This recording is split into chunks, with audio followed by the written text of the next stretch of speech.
In this lesson, we will consider the Milano Fashion Week as a case study for data analysis.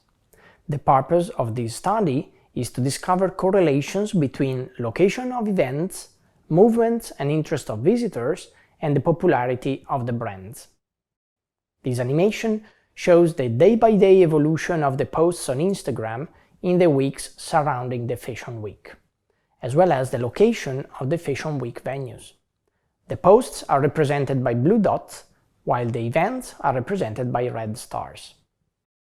We can analyze the impact and popularity of each brand along both dimensions of space and time. For spatial analysis, we apply a grid covering the city, while for temporal analysis we define a small set of discrete time periods. Here you see the results of the analysis regarding PRADA. And posts are mainly spread around the event and in the city center, in the so-called fashion district. Throughout a set of metrics, we can represent the temporal evolution of the brand visibility immediately after the event, a few hours later, the day after, and along the entire week. These metrics consider spreading over the cells, distances, uniformity of the distribution. In particular, regarding space, we can study how spread is the online visibility of a brand in the city, and we can cluster the brands in groups based on how similar they behave. Here you see 4 big groups of brands, based on how many cells in the map have been covered by social media.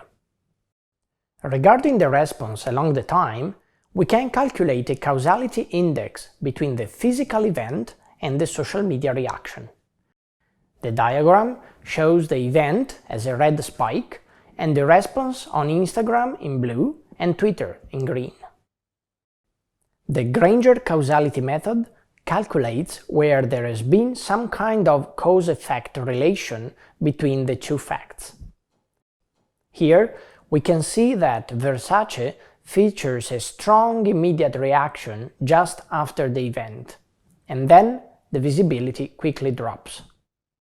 We can cluster the brands based on the different behaviors of GRANGER causality, and see that we have quite diverse reactions.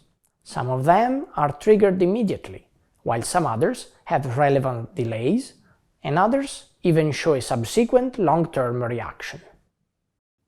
Finally, we can also run an analysis in terms of brand size and popularity. We can consider the classical online visibility measures, including likes, retweets, followers, and so on, and we can cluster the brands again based on this. If we look at the general reaction of each brand, we see that, on average, the reaction along time, popularity and geography is quite different. Each dimension is only partially correlated with the others. This means that each of them contributes to the visibility of the brands.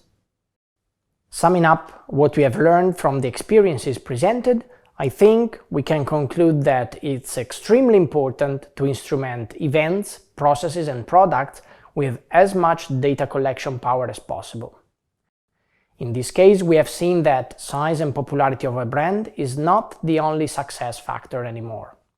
Even small brands can gain good visibility in time and space if they build appropriate communication strategies and monitor the trends and reactions.